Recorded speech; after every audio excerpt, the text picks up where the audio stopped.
खाम है, या फिर मिले हम राजुल से जो समता की खान है। सोमा सती के क्या कहने, उनकी भक्तिवश हो जाए सर्प भी गहने। चंदन बाला ने बताया भगवान कैसे आते हैं, जब हम उन्हें श्रद्धा से बुलाते हैं। चेलना द्वारा धर्म रक्षा है सबसे बड़ी शिक्षा। अंजना ने किया वन में वास, पुत्र हनुमान जब जन्मे तो आया रास। सीता की भी तो कथा निराली, हर क्षण परीक्षा देकर अपने कर्मों की निर्जरा कर डाली। ब्राह्मी सुंदरी ने शिक्षा पाकर साधना की राह सवारी।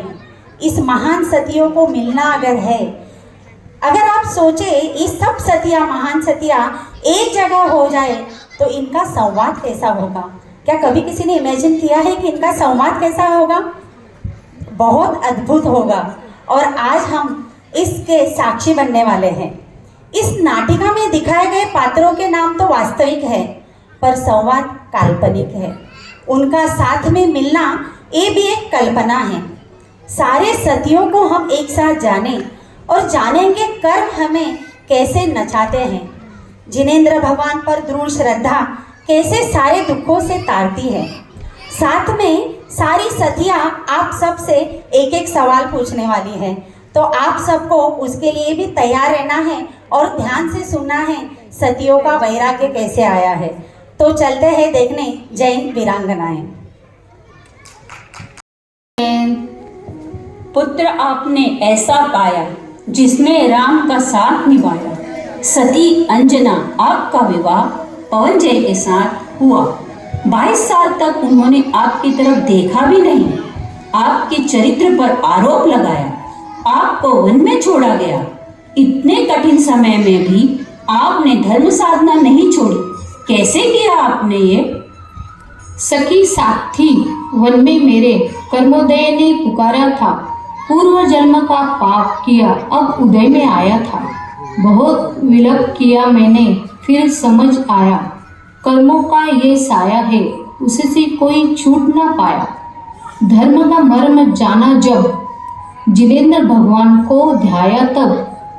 और देखो, मोक्षगामी पुत्र की माता कहलाने का सौभाग्य पाया अब। जय हो, जय हो, जय हो।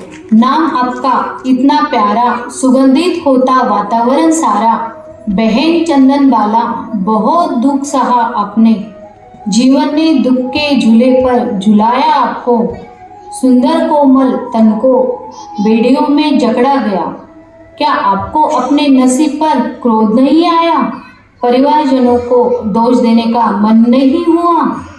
सखी अंजना, आप ऐसा ना सोचो।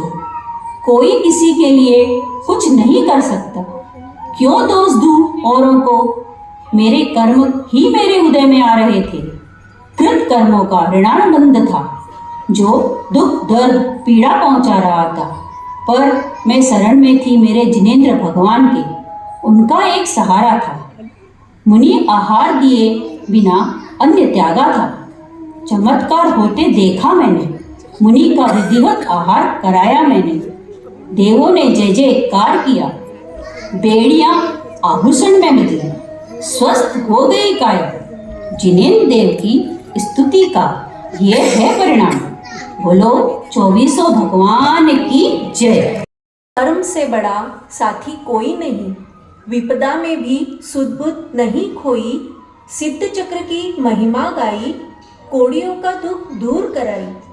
सखी, जब आपको पता था कि आपके पिताजी आपका विवाह कोड़ी श्रीपाल से करा रहे हैं, तब आपने उसका विरोध क्यों नहीं किया?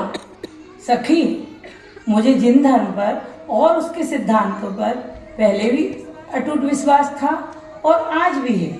और मुझे पता है समय से पहले और भाग्य से ज़्यादा किसी को कुछ नहीं मिलता।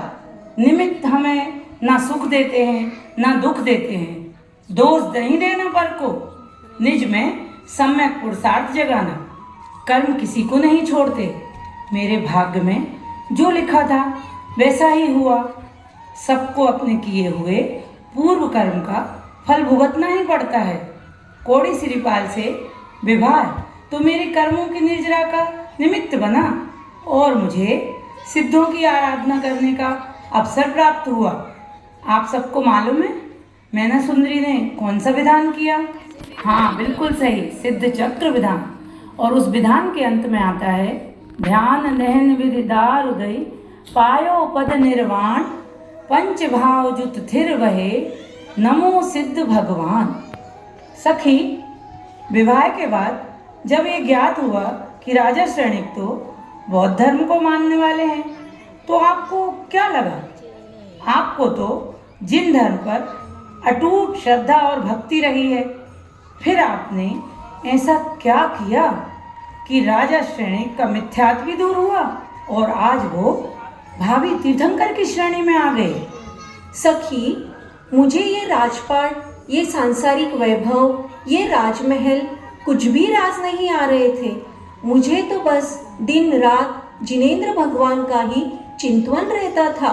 राजा श्रेणिक का मिथ्यात्व कैसे दूर हो, यही चिंता रहती थी। एक दिन उन्होंने तपस्या में लीन यशोधर मुनिराज के गले में मरा हुआ सर्प डाल दिया और 3 दिन बाद जब उपहास पूर्वक मुझे बताया तो मानो मेरे पैरों तले जमीन खिसक गई हो। तभी हम मुनिराज को देखने हेतु वन पहुँचे तो देखा मुनिराज आज भी वही शांत भाव से अपनी तपस्या में लीन है। चींटियों ने पूरा शरीर काट काट कर लहूलुहान कर दिया था, फिर भी मुनिराज अपने ध्यान में मग्न थे। यह देखकर राजा श्रेणिक को बहुत आश्चर्य हुआ। हमने मुनिराज का उपसर्ग दूर किया। फिर मुनिराज ने हम दोनों को एक समान आशीर्वाद दिया। यह देखकर उसी क्षण राजा को अपनी गलती का पश्चाताप हुआ और उनका मिथ्यात्व दूर हुआ। उन्हें सच्चे देव, शास्त्र और गुरु पर श्रद्धा हो गई और उन्होंने अपना मोक्ष मार्ग प्रशस्त किया। साथ ही मेरी मनोकामना भी पूर्ण हुई। जय हो, जय हो, जय हो। ब्राह्मणी और सुंदरी, धन्य है आप दोनों। पिता का सर किसी और के आगे झुके नहीं, सो आजीवन ब्रह्मचर्य व्रत ले लिया। पिता ने शिक्षा की बात की तो आपने इतने गूढ़ विषय को सहज ही स्वीकारा। पिता मान सर्वोपरि है सती। उन्होंने तो इस संसार को जीवन जीने की कला सिखाई। हमने तो बस उनके मार्ग पर चलने का ठाना। बिल्कुल सत्य है। और उसी काल में पुत्रियों की शिक्षा की शुरुआत हुई। ब्राह्मी ने अक्षर लिपि और मैंने अंक गणित सीखा। प्रभु ने तभी समझाया, शिक्षा बिना प्रगति नहीं हो सकती। पुत्रियों को पढ़ाना अत्यंत आवश्यक है। भगवान के समोशरण में ब्राह्मी ने आर्य का दीक्षा ली और मैंने भी वही राह चुनी। तो श्रावकों, कौन बताएगा कौन से भगवान का समोशरण था वो? जी हाँ, बिल्कुल सही, आदिनाथ भगवान का। तो बोलो आदिनाथ भगवान की जय। सती सोमा, आपका रात्रि भोजन का त्याग था। चाहे जितनी भी विषमताएं आदि आई, आपने अपना नियम नहीं टूटने दिया। सती, घड़ी में हाथ डालते वक्त आपको डर नहीं लगा? मन में शंका नहीं आई? इतना धर्म पर विश्वास? कल्प वृक्ष तो याचना करने से फल देता है और चिंतामणि रत्न भी मन में चिंतन करने से इच्छित वस्तु देता है। पर धर्म तो एक ऐसा वृक्ष है जो बिना याचना के ही अचिंत्य फल को प्राप्त कराता है। जांचे सुरतरु देय सुख, चिंतित चिंता रैन, बिन जांचे बिन चिंतये, धर्म सकल सुख दे। कोई बता पाएगा घड़े में क्या था? हाँ, सही कहा, सर्प था। जय हो, जय हो। बड़ी ही रोचक है। नेमी आए वर बन के और चले गए वन। आपको जाना था संग, पर आपने भी ओढ़ लिया वही रंग। कौन सा क्षण था जब आपने भी मोक्ष मार्ग को ठाना था? आपकी जिज्ञासा उचित है। जाना था नेमी के संग। जब वो चले गए वन तो मैंने भी ओढ़ लिया वैराग्य का वही रंग। मैंने नेमी की राह देखी, उन्हें अपना वर माना। उनका वैराग्य आना ही शायद मेरे वैराग्य आने का निमित्त था। बस फिर क्या था? आभूषण श्रृंगार त्यागी सारी मोह माया और चल पड़ी नेमी के पथ पर। समझ आया इस संसार में एक जिन धर्म ही हमारे शरणभूत है। सखियों, क्या आप बता पाओगे जिनसे मेरा विवाह होने वाला था वो कौन से तीर्थंकर बने? हाँ, सही, नेमिनाथ भगवान। अयोध्या नगरी जब पराई बन गई थी तो सती सीता आप राम की परछाई बन गई थी। सती सीता राजा राम के लिए राज पाट वैभव त्यागा आपने। 2 बच्चे कोख में थे तभी राजा राम ने बिना बताए परित्याग किया आपका। इतना ही नहीं, परीक्षा के लिए अग्निकुंड बनवाया। आपको क्रोध नहीं आया? अग्निकुंड की ओर बढ़ते बच्चों का ध्यान नहीं आया? हर्ष हो रहा है आपका प्रश्न सुनकर। ऐसा भी कोई सोच सकता है? पर सती, कर्मों का खेल निराला है। कभी हंसना तो कभी रुलाना है। ये जब समझ में आता है तब जिन धर्म ही सुहाता है। पता था शील व्रती हूँ, पर समाज के लिए अग्नि परीक्षा देना जरूरी था।